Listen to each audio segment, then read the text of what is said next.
कोणत्या विषयाच्या एखादी योजना जाहीर केल्यानंतर त्या योजनेच्या संदर्भामध्ये मी समजू शकतो, की लाडकी बहीण योजना तुम्ही सुरू केली, त्याला 46,000 कोटी रुपयाचा खर्च अपेक्षित होता. अचानकपणे योजना जाहीर केली, त्यामुळे तुम्हाला तरतूद करता आली नाही. त्यावेळेस तुम्ही तरतूद पुरवणी मागण्यांमध्ये केली, हे मी समजू शकतो. पण रेग्युलर ज्या स्कीम चालू आहेत, ज्या नियमित योजना आहेत, त्या नियमित योजनांच्या संदर्भामध्ये तुमचा या ठिकाणी पैसा का नाही आहे? आज पुरवणी मागण्यांच्या संदर्भामध्ये अध्यक्ष महोदय, पुरवणी मागण्यांचं मुख्य कारण राहिलेलं आहे तुमच्याकडे, की शासनाने मूळ अर्थसंकल्पीय तरतुदीच्या 5 ते 10% पेक्षा पुरवणी मागण्या करू नये असा संकेत आहे. वर्षानुवर्षाचा एक संकेत आहे, की पुरवणी मागण्या करायच्या असतील तर 5 ते 10% वर जाऊ नये.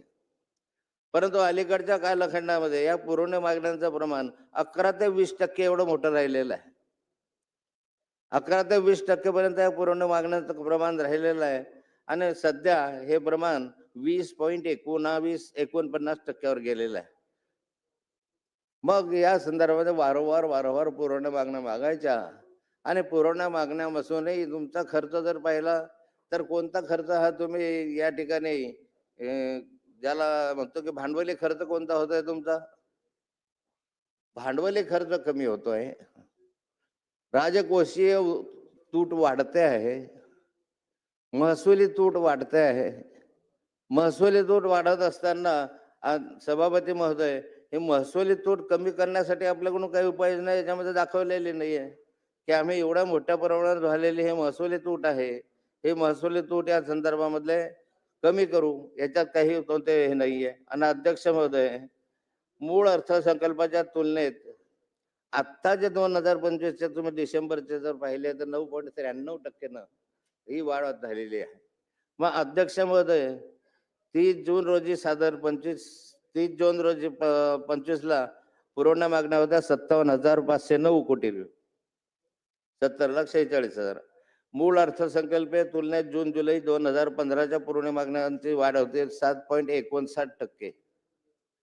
आणि मार्च 2025 मध्ये सादर केलेल्या मूळ अर्थसंकल्प व आत्ताचा अर्थसंकल्प घेऊन 8,90,772 कोटीच्या याच्यावर 2 लाखावर झाला आहे. त्यामुळे एकूण अर्थसंकल्पाचं प्रमाण हे आता 20%च्या वर गेलेलं आहे. पण अध्यक्ष महोदय, या त्यापैकी डिसेंबर अधिवेशनामध्ये एकूण 30 विभागांची तुम्ही मागणी केलेली आहे. हे 30 विभागांसाठी आता आपण मागणी करतो आहोत. पण या 30 विभागांची मागणी करत असताना तुमच्या याच्यामध्ये ज्या 30 विभागांच्या मध्ये माननीय मंत्री महोदय, माननीय मंत्री महोदय, आपल्याला विनंती आहे की पुरवणी मागण्यांवर चर्चा आहे, त्यामुळे ज्येष्ठ सदस्य बोलतात, आपण जरा सभागृहाचं गांभीर्य पाळावं.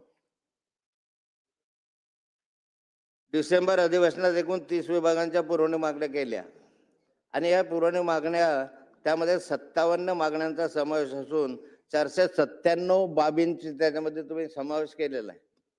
पुरवणी मागण्या केलेल्या 30 विभागापैकी 11 विभाग असे आहेत त्याच्यामध्ये की त्या विभागांचे 2,000 कोटी किंवा त्यापेक्षा जास्त पुरवणी मागणी आहे. 11 विभागांची. सर्वात जास्त महसूल वन 15,000 कोटी, 15,721 कोटी 8 लाख. उद्योग ऊर्जा कामगार 9,205 कोटी 89 लाख. नगर विकास 9,915 कोटी 96 लाख 76 लाख.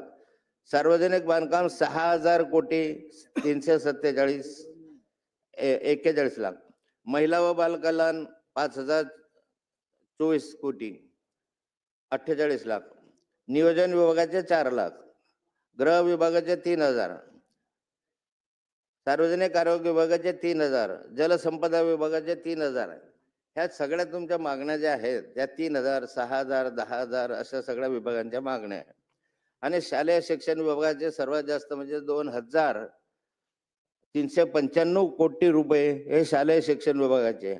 सामाजिक न्याय विभागाचे 2,314 कोटी आहे. अशा एकंदर तुमच्या 65,745 लाख असून त्याची तुलना जी आहे ते 87.32 एवढी आहे याच्याशी. या फक्त तुम्हाला सांगितलेल्या एवढ्या यांच्या. मेट्रो प्रकल्पाचा बाह्य कर्जाची परतफेड आहे.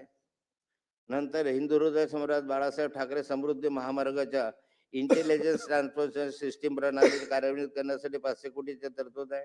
आदिवासी विभागाच्यासाठी 589 लाखाच्या जमातीच्या लाभार्थीसाठी मुख्यमंत्री माझी लाडकी बहीण योजनेसाठी तरतूद 549 कोटी आहे.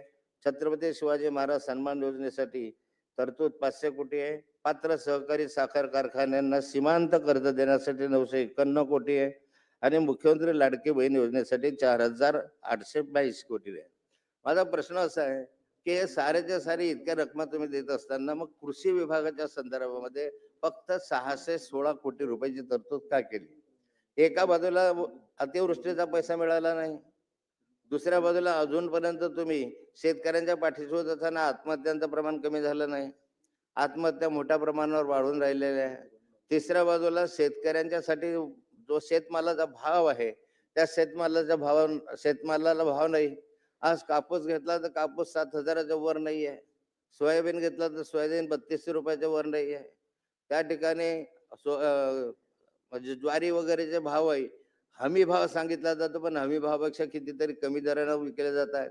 मग कापूस, सोयाबीन सर्व जे पिकं आहेत त्या संदर्भातले यांचे भाव एका बाजूला नाही, दुसऱ्या बाजूला मागच्या आठवड्यामध्ये केंद्र सरकारने खतांच्या किमती वाढवून टाकल्या. खतांच्या किमती ज्या वाढल्या त्या 16% वाढल्या अध्यक्षमध्ये परवा दिवशी मागच्या आठवड्यात. मग या खतांच्या किमती मागच्या 10 वर्षाच्या तुलनेत पाहिल्या तर जवळपास 2.5% झाल्या, 2.5 पट वाढल्या. 10 वर्षाच्या तुलनेत ह्या खतांच्या किमती 2.5 पट वाढल्या. पण शेतकऱ्यांच्या शेतमालाचा भाव वाढला का? 10 वर्षापूर्वीही 7,000 भाव होता, 7,000च भाव होता आणि 10 वर्षानंतर आता तो 7,000च भाव आहे. मग शेतकऱ्याला परवडेल कसं? आता या ठिकाणी जर पाहिलं तुम्ही तर मोठ्या प्रमाणावर राज्यभरामध्येच आज केळीचं उत्पन्न मोठ्या प्रमाणावर व्हायला लागलंय. निव्वळ जळगाव जिल्ह्यापुरतीच केळी आहे असा विषय नाही आहे. तर भारतात 9 लाख हेक्टर क्षेत्रावर केळीची लागवड केली जात आहे आणि महाराष्ट्रामध्ये मोठ्या प्रमाणावर केळी मोठ्या प्रमाणावर होत आहे. पण सभापती महोदय, केळीला भाव काय होता यावर्षी? कधी पाहिला नसेल, कधी ऐकला नसेल. 200 रुपये, 300 रुपये, 350 रुपये, 350 रुपये पर क्विंटल केळीचा भाव आणि त्याला लागणारा उत्पादन खर्च एवढा मोठ्या प्रमाणावर आहे त्या ठिकाणी की केळी आता परवडली नाही. तर केळीच्या संदर्भामध्ये लोकांनी रोटावेटर लावून ते केळी अक्षरशः फेकून दिली, कारण शेत खाली करायचं म्हटलं तरी त्याला मोठ्या प्रमाणावर मजुरी लागत होती. अरे आज 250, 300, 350 भाव जर केळीला होत असतील तर अध्यक्ष महोदय, केळी उत्पादकांना आपण न्याय देणार आहात की नाही? सप्लिमेंटरी डिमांड मध्ये काय नाही केळीचा भावाच्या संदर्भात केलं? आमचे सातत्यानं मागणी राहिले की केळीसाठी एक बोर्ड असलं पाहिजे जे भाव ठरवू शकेल, भाव कमी झाला जास्त झाला त्याच्या संदर्भात हस्तक्षेप करू शकेल. त्यामधून केळी बोर्डाच्या माध्यमातून संपूर्ण देशभर केळीची निर्यात इथून होऊ शकेल. मार्केटचे भाव ज्या ठिकाणी आहेत अधिकाधिक ते फॉरेन मध्ये जाण्यासाठीच्या ज्या व्यवस्था आहेत, निर्यातीच्या व्यवस्था, त्या निर्यातीच्या क्षम व्यवस्था त्याच्यामधून झाल्या पाहिजे. पण याच्यासाठी पैसा नाही आहे. मागच्या कालखंडामध्ये निवडणुका आल्या आणि निवडणुकांच्या कालखंडामध्ये माननीय मुख्यमंत्री देवेंद्रजी फडणवीस यांनी केळी महामंडळाची स्थापना करू असं सांगितलं, पण केळी महामंडळाची स्थापना झालीच नाही. केळी तशाच राहिले, ते हवेतच जिरलं. मग केळीला आधार देणार आहात की नाही तुम्ही? कांद्याला आधार देणार आहात की नाही? कांद्याचे भाव किती होते? आता अलीकडे कांद्याचे भाव तर 700, 750 झाले, नाही तर कांद्याचे भाव 350 वरनं होते.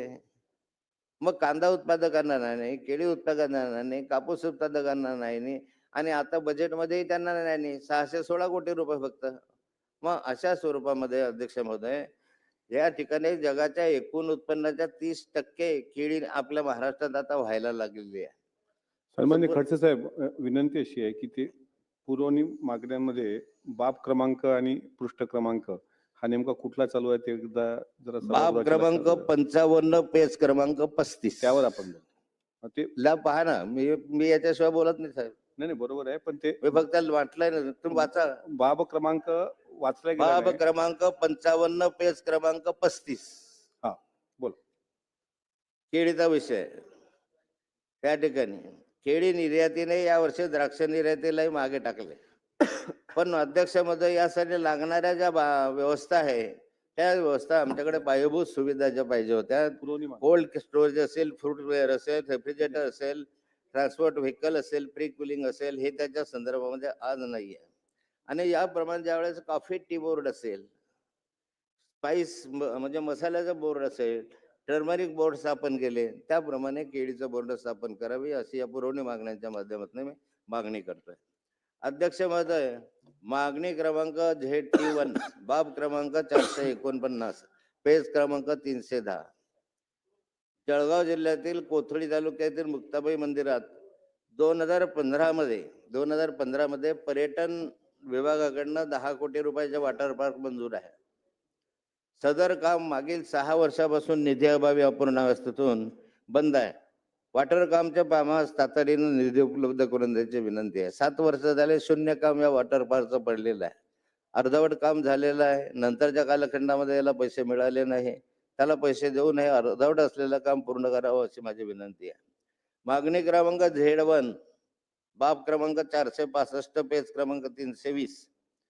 जळगाव जिल्ह्यातील मुक्ताई नगर येथे 215 मध्ये मंजूर अल्पसंख्याक पॉलिटेक्निकची इमारत पूर्णत्वास आली असून तेथे अभ्यासक्रम सुरू करण्याचे आवश्यक फर्निचर, मशिनरी व पदनिर्मिती करून 2026 या शैक्षणिक वर्षापासून प्रवेश प्रक्रिया सुरू करण्याची आवश्यकता आहे. अध्यक्ष महोदय, एक 6 वर्ष झाले, 5 वर्ष झाले त्या ठिकाणी मायनॉरिटीचं कॉलेज, इंजिनिअरिंग कॉलेजसाठी बांधकाम वगैरे पूर्ण झालेलं आहे. बांधकाम होऊन त्या ठिकाणी सगळ्या व्यवस्था झाल्या आहेत. हे अल्पसंख्याकांसाठी असलेलं फक्त कॉलेज आहे. म्हणजे त्या ठिकाणी मुस्लिम, दलित, ख्रिश्चन, शीख वगैरे आणि सिंधी या लोकांसाठीच त्या ठिकाणी प्रवेश मिळणार आहे. पण दुर्दैवाने या 6-7 वर्षामध्ये त्याला 1 रुपया पण पुढच्या कालखंडामध्ये मिळाला नाही. आणि म्हणजे अल्पसंख्याक समाजासाठी असलेलं जे इंजिनिअरिंग कॉलेज आहे, या ठिकाणी सुरू झालेलं नाही. या इंजिनिअरिंग कॉलेजमधली रचना अशी होती अध्यक्ष महोदय, की त्यामध्ये प्रत्येक फॅकल्टीला 60 याप्रमाणे 3 फॅकल्टी त्या ठिकाणी आहेत. 180 विद्यार्थी त्या ठिकाणी प्रवेश घेऊ शकतात आणि 100 विद्यार्थी प्रवेश घेऊन त्यांना दरवर्षी ग्रॅज्युएशन त्या ठिकाणी होऊ शकेल, डिप्लोमा. पण दुर्दैवाने या ठिकाणी हे न झाल्यामुळे विद्यार्थ्यांवर त्याचा अन्याय होतो. म्हणून तातडीनं हे जे इंजिनिअरिंग कॉलेज आहे याला उर्वरित व्यवस्था देऊन त्या ठिकाणी हे कॉलेज सुरू करण्याची मागणी मी या निमित्तानं करतोय. बाब क्रमांक 465, पेज क्रमांक 320. जळगाव जिल्ह्यातील मुक्ताईनगर ते 2015 मध्ये जे आता मी सांगितलं पॉलिटेक्निकचा तो विषय आहे. नंतर बाब क्रमांक 73. या जळगाव जिल्ह्यामध्ये 1916ला आपला 2016ला मुक्ताईनगर किंवा प्रॉपर जळगाव जिथे असेल 2015-16 मध्ये पशुवैद्यकीय महाविद्यालयाला मंजुरी देण्यात आलेली आहे. त्यासाठी पशुवैद्यकीय महाविद्यालयाच्या संदर्भामध्ये पशु महाविद्यालयाचं बोर्ड आहे. केंद्र सरकारने त्याला मान्यता दिलेली आहे. राज्य सरकारच्या युनिव्हर्सिटीच्या एक्झिक्युटिव्ह काउन्सिलने त्याला मान्यता दिली आहे. त्या ठिकाणी त्याला 60 एकर जागा सालबर्डीला त्यांच्या नावावर लावून देण्यात आलेली आहे.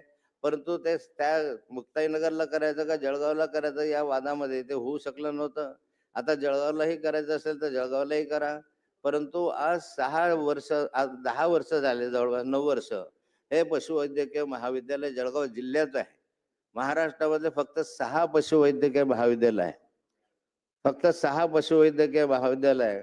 पण या पशुवैद्यकीय महाविद्यालयातले 7वं महाविद्यालय या ठिकाणी करावं, त्याप्रमाणे त्याला मंजुरी असून सुद्धा त्याच्याकडे सरकारचं दुर्लक्ष आहे. आणि त्या ठिकाणी हे पशुवैद्यकीय महाविद्यालय अजूनपर्यंत उभारणं झालं नाही. म्हणून आता माझी विनंती आहे पुरवणी मागण्यांच्या माध्यमातून की जळगाव जिल्ह्यातील हे पशुवैद्यकीय महाविद्यालय ज्याला मंजुरी मिळालेली आहे, सभागृहामध्ये 3-3, 4-4 वेळा माननीय मुख्यमंत्र्यांचे कृषी पशुसंवर्धन मंत्र्यांनी ज्याला आश्वासन दिलेलं आहे, या ठिकाणी मंजूर होऊन की आता आम्ही सुरू करतोय.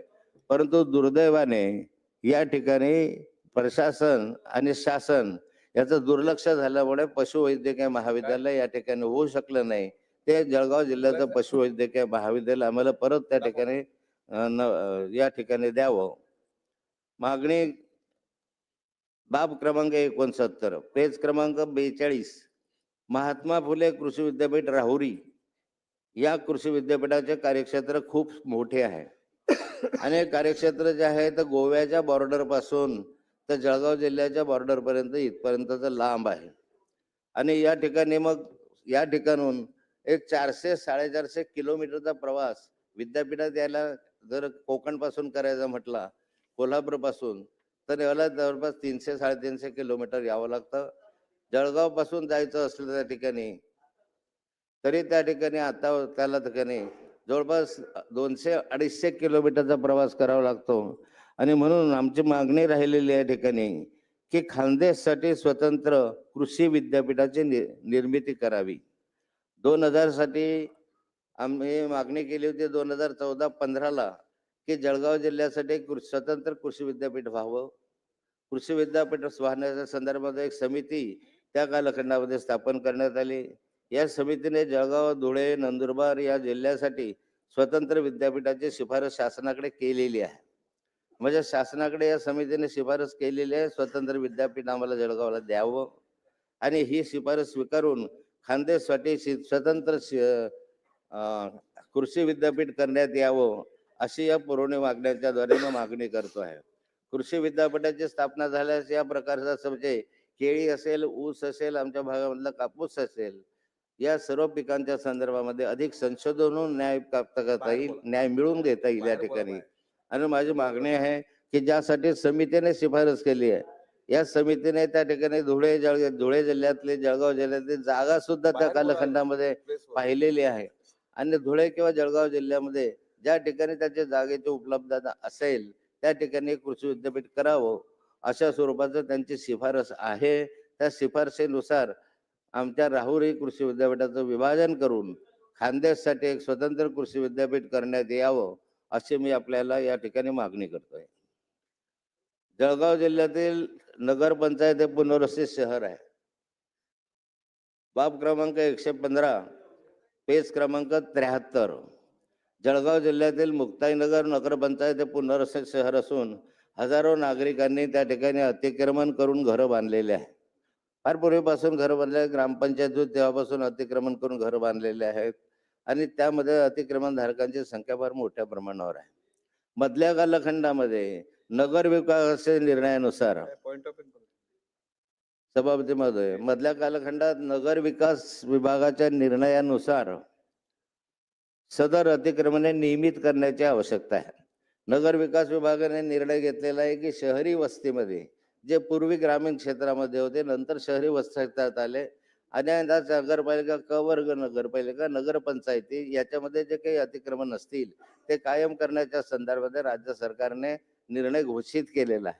त्या निर्णयानुसार या ठिकाणी सर्वेक्षण करून अतिक्रमण धारकांच्या मोजणीसाठी आवश्यक शुल्क शासनाने भूमी विभागाला उपलब्ध करून दिल्यास, म्हणजे त्यासाठी कशासाठी अडलेलं आहे तर सरकार म्हणतंय की याचं सर्वेक्षण केलं पाहिजे, याची मोजणी केली पाहिजे. मग मोजणी करत असताना पैसा कुठे भरायचा, या विवादावरून हे अतिक्रमण कायम व्हायचे बाकी राहिलेले आहे. आता पैसा अतिक्रमण धारक इतक्या मोठ्या संख्येने ते भरू शकत नाही, भरले तरी त्याप्रमाणे छोट्या छोट्या याची मोजणी होऊ शकणार नाही. आणि राज्य सरकारने या संदर्भामध्ये राज्य शुल्क जे लागणार आहे मोजणीसाठी ते शुल्क माफ करून दिल्यास किंवा अभिलेख विभागास उपलब्ध करून दिल्यास त्या ठिकाणी हे 100% अतिक्रमण कायम करता येतील आणि त्या माध्यमातून एक मोठ्या वर्गाला आपल्याला त्या ठिकाणी न्याय देता येईल. मागणी क्रमांक C6, बाब क्रमांक 47, पेज 30. मुक्ताईनगर शहर हे हातनूर धरणामुळे पुनर्वसन झालेले शहर आहे. अद्यापही जुन्या गावातील काही भाग पुनर्वसनाच्या प्रतीक्षेत आहे. शहराचे 100% पुनर्वसन होण्याच्या दृष्टीने पुनर्वसन टप्पा 4 नुसार शासनाकडे सादर करण्यात आलेला आहे. नियामक आयोगाने अजून मंजुरी दिलेली आहे. सदर प्रस्तावाला तत्काळ मंजुरी देण्यात यावी अशी मागणी मी करतो. बाब क्रमांक 18, जळगाव जिल्ह्यातील बोदवड येथे पेज क्रमांक 59. जळगाव जिल्ह्यातील बोदवड येथे नगरपंचायत हद्दीत तालुका क्रीडा संकुल उभारण्यासाठी शासकीय भूखंड उपलब्ध नसल्याने शहरालगतच्या ग्रामीण भागात शासकीय जागेवर तालुका क्रीडा संकुलाची उभारणी करण्यात यावी, यासाठी निधी उपलब्ध करून द्यावा. जळगाव जिल्ह्यातील वड परिक्षेत्र 11 वाघांचे अस्तित्व असून वन विभागाच्या पाहणीत स्पष्ट झालेले आहे. या परिसरात शेकडो वर्षापासून वाघांचे वास्तव्य आहे. मेळगाव पासून वाघांचे सातपुडा परतरंगापासून मार्गक्रम सुरू असते. येथून एक वाघ गुजरात राज्यात गेल्याची नोंद आहे. मेळघाट मुक्ताई भवानी व्याघ्र संचार प्रकल्प टायगर कॅरिडोर घोषित करून शासनाने यासाठी आवश्यकता सुविधा व निधी उपलब्ध करून द्यायची आवश्यकता आहे. अध्यक्ष महोदय, जे काही फॉरेस्टमध्ये संपूर्ण राज्यभरामध्ये जे फॉरेस्टमध्ये लोक राहतात आणि या फॉरेस्टमध्ये राहत असताना त्या ठिकाणी रानडुकरांच्या, नीलगाईच्या किंवा यांच्या धडकेमुळे जे माणसं मृत्युमुखी पडतात, त्या माणसांच्या मृत्युमुखी पडत असताना पूर्वीच्या कालखंडामध्ये त्यांच्या वारसांना 5 लाख रुपये देण्याची तरतूद होती. पण अलीकडे मागच्या 2 वर्षापूर्वी सरकारच्या माध्यमातून ही तरतूद वगळून टाकली आणि जरी अशा धडकेनं माणसं मरण पावले तरी त्याला आता शून्य रक्कम मिळते.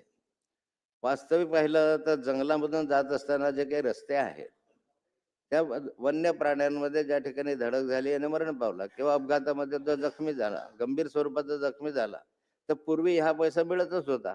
पण आता सरकारने या पैशाला काय ब्रेक लावला मला माहिती नाही. त्यामुळे ज्या ठिकाणी राज्यभरामध्ये अशा स्वरूपाचे वन्य प्राण्यांच्या धडकेमुळे माणसं मृत्युमुखी पाडत असतील किंवा गंभीर स्वरूपात जखमी होत असतील, त्यांना किमान 15 लाख पर्यंत घोषणा मधल्या कालखंडात केली होती. जी घोषणा केली होती त्या घोषणेची अंमलबजावणी सरकारने या ठिकाणी करून पूर्वीचा JR पुनर्रचित करावा. जे पूर्वी देतच होते. पण असं काय घडलं आता, आता माणसं मरायला लागले तरी सरकारकडून त्याला सुविधा किंवा निधी हे उपलब्ध होत नाही. वरणगाव तळवेल परिसर उपसा सिंचन योजना, या योजनेत प्रथम सुधारित प्रशासकीय मान्यता जी आहे ती 861.11 कोटीची असून सद्यस्थितीत ओझरखेडा धरण उपसा प्रणाली, सांडव्याचे व मुख्य विमोचनाचे काम 90% पूर्ण झाले. ओझरखेडा धरणामध्ये पाणी साठवण्यात येत आहे. तसे ओझरखेडा धरणातून 13,258 हेक्टर लाभक क्षेत्रासाठी गुरुत्वीय बंदिस्त वितरण प्रणालीच्या कामाची निविदा कार्यवाही होऊन वितरण प्रणालीचे बांधकाम क्षेत्रीय स्थळी प्रगतीपथावर आहे.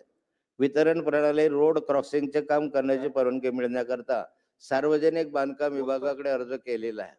परंतु सार्वजनिक बांधकाम विभागाकडून अशा परिस्थितीत अद्याप मंजुरी मिळाली नाही. त्यामुळे पाणी वापर संस्थेच्या इमारतीसाठी लागणाऱ्या जागेसाठी जिल्हा परिषद जळगावकडे प्रस्ताव सादर करण्यात आलेला आहे. सदर प्रस्तावात मान्यता द्यावी, तसे रोड क्रॉसिंगचे काम जे आहे ते तातडीने त्या ठिकाणी करण्यात यावे. कुऱ्हा वडोदा उस्लामपूर उपसा सिंचन योजना बाब क्रमांक 166, पेज क्रमांक 105, या योजनेचे काम सुमारे 60% पूर्ण झाले असून सदर योजनेमुळे जळगाव व बुलढाणा जिल्ह्यातील क्षेत्रात लाभ होणार आहे. सद्यस्थितीत पर्यावरण मान्यतेअभावी काम स्थगित आहे. पर्यावरण मान्यतेची कार्यवाही अंतिम टप्प्यात असताना पर्यावरण कायद्याच्या उल्लंघनाच्या अनुषंगाने केंद्र सरकारच्या 7/7/2021 कार्यालयीन ज्ञापन कार्यवाहीवर SOP माननीय सर्वोच्च न्यायालयाने 16/5/2025 रोजी स्थगिती दिली होती. सर्वोच्च न्यायालयात महामंडळाने रिव्ह्यू पिटिशन दाखल केली आहे. या सर्वोच्च न्यायालयाने 16/5/25च्या निर्णय मागे घेण्यात आला असून पुढे सुनावणी घेण्याचे निश्चित केले आहे. सदर निर्णयानुसार केंद्र शासनाच्या पर्यावरण विभागास या प्रकल्पाला मान्यता मिळण्याच्या दृष्टिकोनातून प्रयत्न करण्याची आवश्यकता आहे. जर ह्या प्रकल्पाला मान्यता मिळाली तर कुऱ्हा वडोदा इस्लामपूर उपसा सिंचन योजनेचा मोठ्या प्रमाणावर भाग सिंचनाखाली येईल आणि उर्वरित कामाला वेग त्याच्या माध्यमातून येईल. म्हणून तातडीने या कामासाठी हे प्राधान्य द्यावं आणि हे करावं. बाब क्रमांक 166, पेज क्रमांक 105, बोदवड सिंचन योजना टप्पा क्रमांक 1चे काम प्रधानमंत्री कृषी सिंचन योजनेत समाविष्ट आहे. सदर योजनेमध्ये जळगाव व बुलढाणा जिल्ह्यातील क्षेत्रात लाभ होणार आहे. या योजनेचे काम सुमारे 70% पूर्ण झालेले आहे. या योजनेच्या अंतर्गत रायझिंग मेनचे काम मुक्ताईनगर शिवारातील शेतकऱ्यांच्या विरोधामुळे बंद आहे. तसेच धरणामध्ये येत असलेल्या नाल्याचे बळवंतीकरण करणे आवश्यक आहे. योजनेत दरवर्षी सुमारे 700 कोटीचा निधी मिळाल्यास धरण उपसा व वितरण प्रणालीचे कामे पुढील 3 वर्षात पूर्ण होऊ शकतील. सदर कामाला तत्काळ निधी सभागृहाची उपलब्ध वेळ करून 15 देण्यात मिनिटासाठी यावा. वाढवण्यात येते. 15 मिनिटासाठी वाढवली. काय बोला ना आपण. सभागृहाची वेळ 15 मिनिटासाठी वाढवण्यात नाही येते. झालं, माझंही झालं. पण अध्यक्ष महोदय, तर त्या ठिकाणी पैसा मिळावा. काय पण मला एक सरकारकडे एक म्हणायचं आहे अध्यक्ष महोदय, पुरवणी मागण्या सुरू आहेत, पुरवणी मागण्या सुरू आहेत. पुरवणी मागण्या हो. बाब क्रमांक पेज क्रमांक देतोय तुम्हाला. नाही नाही, मी त्यांच्याशी बोल. काय ताई, बोला ना खडसे साहेब, तुम्ही बोला ना, तुम्ही चालू ठेवा ना, तुम्ही बोला ना. त्यामुळे राज्य सरकारच्या या कालखंडामध्ये जे तुम्ही आत्ता या ठिकाणी ज्या मागण्या आणलेल्या आहेत, ह्या मागण्या या पुढच्या कालखंडामध्ये अशा स्वरूपाच्या जर येत राहिल्या तर एक तर राज्य सरकारकडे झालेलं कर्ज 9,32,000 कोटी या माध्यमातून कर्ज कसं भरावं लागेल हे पुरवणी मागण्यामध्ये नमूद करायला पाहिजे. तुम्ही जरी बाब क्रमांक म्हटलं तरी तुम्ही कर्जाची फेड कशी करणार आहात, कोणत्या मार्गाने तुम्ही कर्ज फेडणार आहात या संदर्भामध्ये कुठे उल्लेख याच्या संदर्भामध्ये नाही. आणि आज राज्य 9,32,000 कोटीच्या खर्चावर असल्यामुळे आज राज्य दिवाळखोरीकडे चाललेलं आहे. आणि अध्यक्षामध्ये याचे उत्तम उदाहरण मी जाऊ शकतो की गेल्या 35 वर्ष मी पाहतो या ठिकाणी आमदार निधी हा कधीही थांबला नाही, पण या वर्षी आमदार निधी 1 रुपया सुद्धा आमदार निधी मिळालेला नाही. तुम्हाला मिळाला असेल विशेष बाब म्हणून तुम्हाला माहिती नाही. मग हे जे आमदार निधीचं काम आहे हे कशाचं लक्षण आहे? हे दिवाळखोरीचं लक्षण आहे. सार्वजनिक बांधकाम विभागाच्या ठेकेदारांचे बिलं दिले नाही म्हणून त्यांच्या संदर्भामध्ये आंदोलन सुरू आहे. जलजीवनचे बिलं मिळत नाही म्हणून आंदोलन सुरू आहे. आत्महत्या कॉन्ट्रॅक्टर करतायत असे काही उदाहरणं घडलेले आहे. आणि मग या ठिकाणी सरकारने जर तरतूद करायचे असेल तर या संदर्भामध्ये या ठेकेदारांचे बिलं देणं, या विकास कामांना वेग देणं, सिंचनाच्या कामासाठी पैसा उपलब्ध करून देणं यासाठी तरतूद अपेक्षित होत्या. पण यापेक्षा वेगळ्याच कामासाठी तरतूद याच्या नॉन प्लॅन एक्सपेंडिचर या सरकारचा वाढतोय. एक मिनिट, नॉन प्लॅन एक्सपेंडिचर या सरकारचा वाढतोय. तो प्लॅन एक्सपेंडिचर व्हायला पाहिजे, तो प्लॅन एक्सपेंडिचर होत नाहीये, कमी कमी होत चाललेला आहे. दुसरं राजकोषीय तूट जी आहे ती मोठ्या प्रमाणावर वाढली. महसुली तूट तर एवढ्या मोठ्या प्रमाणात गेली जाता आकडे मला मी लिहून आणले. साहेब तुमच्या पुरवणी मागण्या बाब क्रमांक वगैरे झालाय का? अं? झालं ना आपलं पुरवणी मागण्यावर बोलणं झालं की आणखी काही बाकी आहे? राजकोषीय तूट कशी भरणार आणि या राज्य सरकारचे महसुली तूट कशी भरणार आहे याचा उल्लेख याच्यामध्ये व्हायला हवा होता. मी काही वाढवत नाही, एवढं संपवतो मी. पण नको कन्क्लूड करावं साहेब. 76,000 कोटी रुपयाच्या मागण्या ज्यावेळेस तुम्ही करता आणि तुम्ही म्हणता की एक अर्ध्या तासामध्ये 20 मिनिटामध्ये याच्यावर टिप्पणी करा, तर कसं करणार आहे?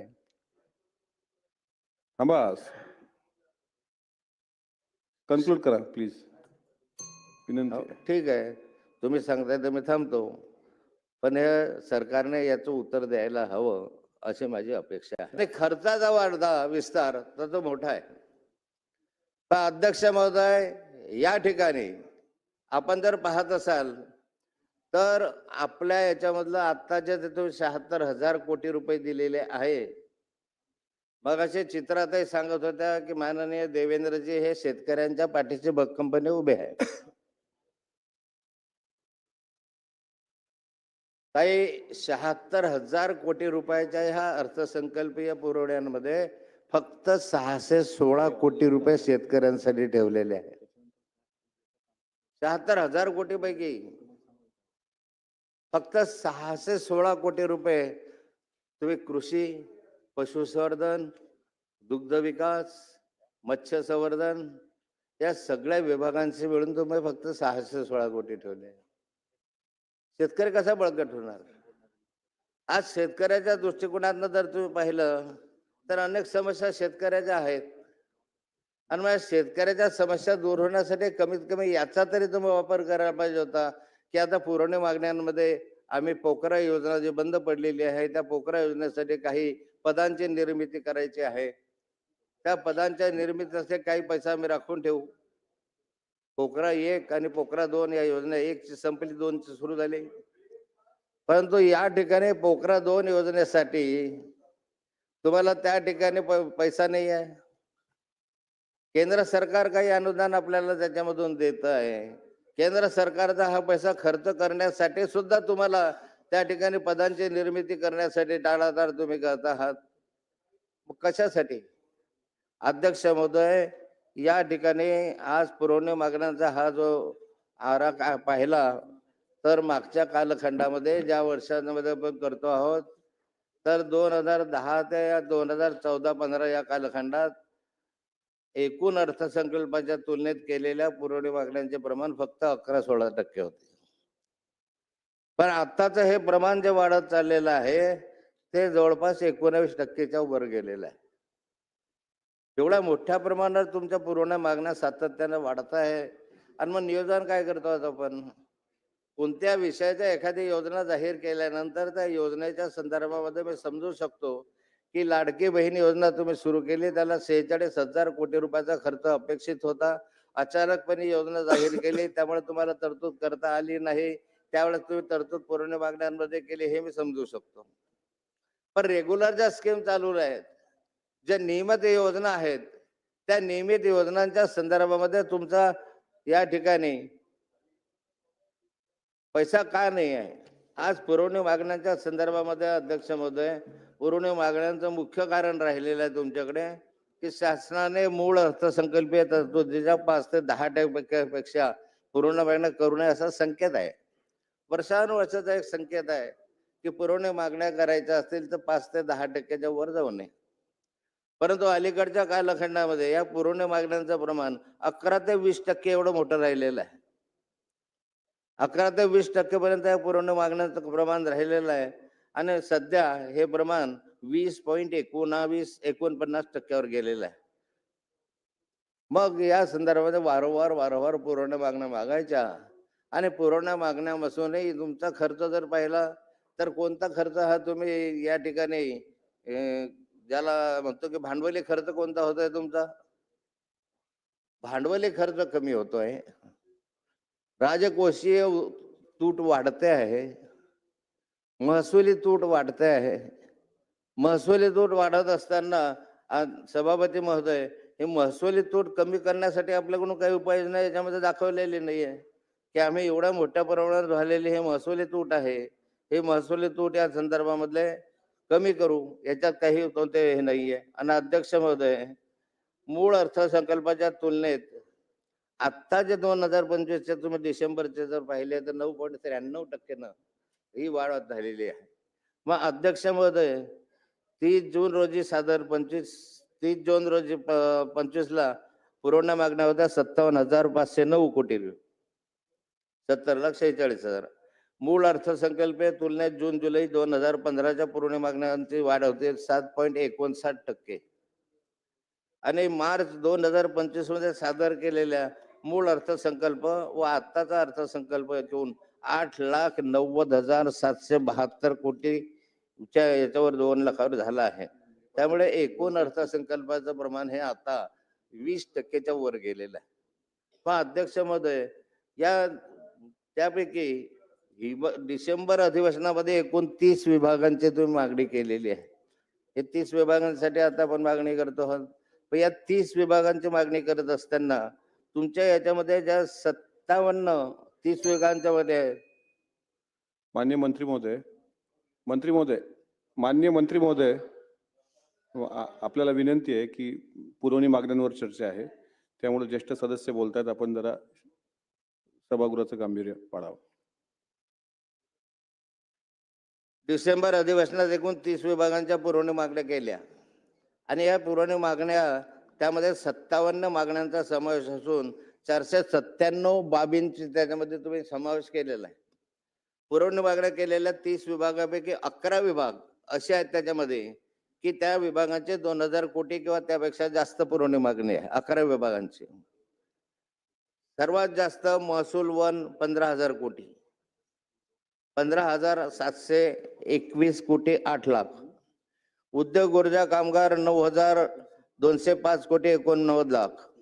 नगर विकास 9,915 कोटी 96 लाख 76 लाख. सार्वजनिक बांधकाम 6,000 कोटी 347 लाख. महिला व बालकल्याण 5,024 कोटी 48 लाख. नियोजन विभागाचे 4 लाख. गृह विभागाचे 3,000. सार्वजनिक आरोग्य विभागाचे 3,000. जलसंपदा विभागाचे 3,000. ह्या सगळ्या तुमच्या मागण्या ज्या आहेत त्या 3,000, 6,000, 10,000 अशा सगळ्या विभागांच्या मागण्या आहेत. आणि शालेय शिक्षण विभागाचे सर्वात जास्त म्हणजे 2,395 कोटी रुपये हे शालेय शिक्षण विभागाचे आहे. सामाजिक न्याय विभागाचे 2,314 कोटी आहे. अशा एकंदर तुमच्या 65 लाख 745 लाख असून अ, त्याची तुलना जी आहे ते 87 एवढी आहे याच्याशी. या फक्त तुम्हाला सांगितलेल्या एवढ्या यांच्या. मेट्रो प्रकल्पाचा बाह्य कर्जाची परतफेड आहे. नंतर हिंदू हृदय सम्राट बाळासाहेब ठाकरे समृद्धी महामार्गाच्या इंटेलिजन्स ट्रान्सफर सिस्टीम प्रणाली कार्यान्वित करण्यासाठी 500 कोटीची तरतूद आहे. आदिवासी विभागाच्यासाठी 589 लाखाच्या जमातीच्या लाभार्थीसाठी मुख्यमंत्री माझी लाडकी बहीण योजनेसाठी तरतूद 549 कोटी आहे. छत्रपती शिवाजी महाराज सन्मान योजनेसाठी तरतूद 500 कोटी आहे. पात्र सहकारी साखर कारखान्यांना सीमांत कर्ज देण्यासाठी 951 कोटी आहे. आणि मुख्यमंत्री लाडकी बहीण योजनेसाठी 4,822 कोटी आहे. माझा प्रश्न असा आहे की हे सारेच्या सारे इतक्या रकमा तुम्ही देत असताना मग कृषी विभागाच्या संदर्भामध्ये फक्त 616 कोटी रुपयाची तरतूद का केली? एका बाजूला अतिवृष्टीचा पैसा मिळाला नाही, दुसऱ्या बाजूला अजूनपर्यंत तुम्ही शेतकऱ्यांच्या पाठीशी होत असताना आत्महत्यांचं प्रमाण कमी झालं नाही, आत्महत्या मोठ्या प्रमाणावर वाढून राहिलेल्या आहे. तिसऱ्या बाजूला शेतकऱ्यांच्यासाठी जो शेतमालाचा भाव आहे त्या शेतमालाला भाव नाही. आज कापूस घेतला तर कापूस 7,000च्या वर नाही आहे. सोयाबीन घेतला तर सोयाबीन 3200 रुपयाच्या वर नाही आहे. त्या ठिकाणी म्हणजे ज्वारी वगैरेचे भाव आहे, हमी भाव सांगितला जातो पण हमी भावापेक्षा कितीतरी कमी दराने विकले जात आहेत. मग कापूस, सोयाबीन सर्व जे पिकं आहेत या संदर्भातले यांचे भाव एका बाजूला नाही, दुसऱ्या बाजूला मागच्या आठवड्यामध्ये केंद्र सरकारने खतांच्या किमती वाढवून टाकल्या. खतांच्या किमती ज्या वाढल्या त्या 16% वाढल्या अध्यक्षामध्ये परवा दिवशी मागच्या आठवड्यात. मग या खतांच्या किमती मागच्या 10 वर्षाच्या तुलनेत पाहिल्या तर जवळपास 2.5% झाल्या, 2.5 पट वाढल्या. 10 वर्षाच्या तुलनेत ह्या खतांच्या किमती 2.5 पट वाढल्या. पण शेतकऱ्यांच्या शेतमालाचा भाव वाढला का? 10 वर्षापूर्वीही 7,000 भाव होता, 7,000च भाव होता आणि 10 वर्षानंतरही आता तो 7,000च भाव आहे. मग शेतकऱ्याला परवडेल कसं? आता या ठिकाणी जर पाहिलं तुम्ही तर मोठ्या प्रमाणावर राज्यभरामध्येच आज केळीचं उत्पन्न मोठ्या प्रमाणावर व्हायला लागलंय. निव्वळ जळगाव जिल्ह्यापुरतीच केळी आहे असा विषय नाही आहे. तर भारतात 9 लाख हेक्टर क्षेत्रावर केळीची लागवड केली जात आहे आणि महाराष्ट्रामध्ये मोठ्या प्रमाणावर केळी मोठ्या प्रमाणावर होत आहे. पण सभापती महोदय, केळीला भाव काय होता यावर्षी? कधी पाहिला नसेल, कधी ऐकला नसेल. 200 रुपये, 300 रुपये, 350 रुपये. 350 रुपये पर क्विंटल केळीचा भाव आणि त्याला लागणारा उत्पादन खर्च एवढा मोठ्या प्रमाणावर आहे त्या ठिकाणी की केळी आता परवडली नाही. तर केळीच्या संदर्भामध्ये लोकांनी रोटावेटर लावून ते केळी अक्षरशः फेकून दिली. कारण शेत खाली करायचं म्हटलं तरी त्याला मोठ्या प्रमाणावर मजुरी लागत होती. अरे आज 250, 300, 350 भाव जर केळीला होत असतील तर अध्यक्ष महोदय, केळी उत्पादकांना आपण न्याय देणार आहात की नाही? सप्लिमेंटरी डिमांड मध्ये काय नाही केळीचा भावाच्या संदर्भात केलं? आमचे सातत्याने मागणी राहिली की केळीसाठी एक बोर्ड असलं पाहिजे जे भाव ठरवू शकेल, भाव कमी झाला जास्त झाला त्याच्या संदर्भात हस्तक्षेप करू शकेल. त्यामधून केळी बोर्डाच्या माध्यमातून संपूर्ण देशभर केळीची निर्यात इथून होऊ शकेल. मार्केटचे भाव ज्या ठिकाणी आहेत अधिकाधिक ते फॉरेन मध्ये जाण्यासाठीच्या ज्या व्यवस्था आहेत, निर्यातीच्या व्यवस्था, त्या निर्यातीच्या क्षम व्यवस्था त्याच्यामधून झाल्या पाहिजे. पण याच्यासाठी पैसा नाही आहे. मागच्या कालखंडामध्ये निवडणुका आल्या आणि निवडणुकांच्या कालखंडामध्ये माननीय मुख्यमंत्री देवेंद्रजी फडणवीस यांनी केळी महामंडळाची स्थापना करू असं सांगितलं. पण केळी महामंडळाची स्थापना झालीच नाही.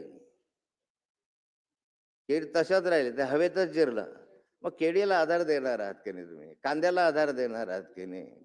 कांद्याचे भाव किती होते? आता अलीकडे कांद्याचे भाव तर 700 750 झाले. नाही तर कांद्याचे भाव 350 वरनं होते. मग कांदा उत्पादकांना नाही, केळी उत्पादकांना नाही, कापूस उत्पादकांना नाही आणि आता बजेटमध्येही त्यांना नाही. 616 कोटी रुपये फक्त. मग अशा स्वरूपामध्ये अध्यक्ष महोदय, या ठिकाणी जगाच्या एकूण उत्पन्नाच्या 30% केळी आपल्या महाराष्ट्रात आता व्हायला लागलेली आहे. सन्माननीय खडसे साहेब, विनंती अशी आहे की ते पुरवणी मागण्यांमध्ये बाब क्रमांक आणि पृष्ठ क्रमांक हा नेमका कुठला चालू आहे ते एकदा जरा बाब सभागृहाच्या क्रमांक लक्षात 55, पेज क्रमांक 35. त्यावर आपण बोलू. ते ला पहा ना, मी याच्याशिवाय बोलत नाही साहेब. नाही नाही बरोबर आहे, पण ते मी फक्त वाटलंय ना, तुम्ही वाचा. बाब क्रमांक वाचला गेला बाब नाही. क्रमांक 55, पेज क्रमांक 35. हा बोल.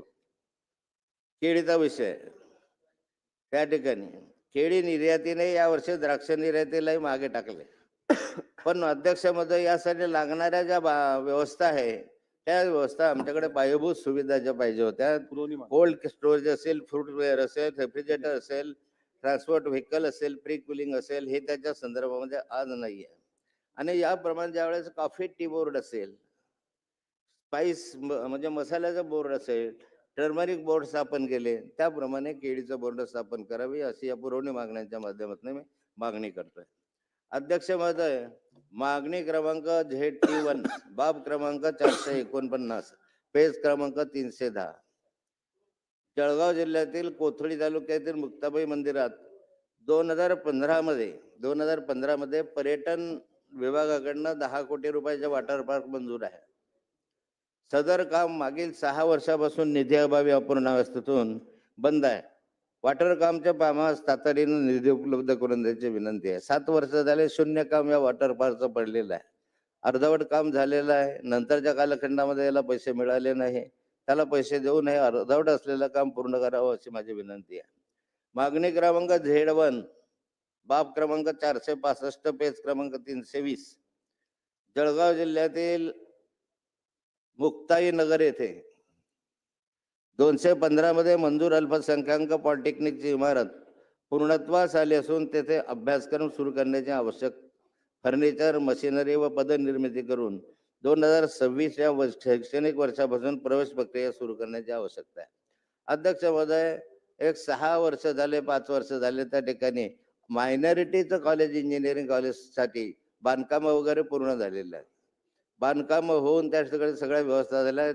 हे अल्पसंख्याकांसाठी असलेलं फक्त कॉलेज आहे. म्हणजे त्या ठिकाणी मुस्लिम, दलित, ख्रिश्चन, शीख वगैरे आणि सिंधी या लोकांसाठीच त्या ठिकाणी प्रवेश मिळणार आहे. पण दुर्दैवाने या 6-7 वर्षामध्ये त्याला 1 रुपया पण पुढच्या कालखंडामध्ये मिळाला नाही. आणि म्हणजे अल्पसंख्याक समाजासाठी असलेलं जे इंजिनिअरिंग कॉलेज आहे या ठिकाणी सुरू झालेलं नाही. या इंजिनिअरिंग कॉलेजमधली रचना अशी होती अध्यक्ष महोदय, की त्यामध्ये प्रत्येक फॅकल्टीला 60 याप्रमाणे 3 फॅकल्टी त्या ठिकाणी आहेत. 180 विद्यार्थी त्या ठिकाणी प्रवेश घेऊ शकतात आणि 100 विद्यार्थी प्रवेश घेऊन त्यांना दरवर्षी ग्रॅज्युएशन त्या ठिकाणी होऊ शकेल, डिप्लोमा. पण दुर्दैवाने या ठिकाणी हे न झाल्यामुळे विद्यार्थ्यांवर त्याचा अन्याय होतो. म्हणून तातडीनं हे जे इंजिनिअरिंग कॉलेज आहे याला उर्वरित व्यवस्था देऊन त्या ठिकाणी हे कॉलेज सुरू करण्याची मागणी मी या निमित्तानं करतोय. बाब क्रमांक 465, पेज क्रमांक 320. जळगाव जिल्ह्यातील मुक्ताईनगर ते 2015 मध्ये जे आता मी सांगितलं पॉलिटेक्निकचा तो विषय आहे. नंतर बाब क्रमांक 73, या जळगाव जिल्ह्यामध्ये 1916ला आपला 2016ला मुक्ताईनगर किंवा प्रॉपर जळगाव जिथे असेल 2015-16 मध्ये पशुवैद्यकीय महाविद्यालयाला मंजुरी देण्यात आलेली आहे. त्यासाठी पशुवैद्यकीय महाविद्यालयाच्या संदर्भामध्ये पशु महाविद्यालयाचं बोर्ड आहे. केंद्र सरकारने त्याला मान्यता दिलेली आहे. राज्य सरकारच्या युनिव्हर्सिटीच्या एक्झिक्युटिव्ह काउन्सिलने त्याला मान्यता दिली आहे. त्या ठिकाणी त्याला 60 एकर जागा सालबर्डीला त्यांच्या नावावर लावून देण्यात आलेली आहे.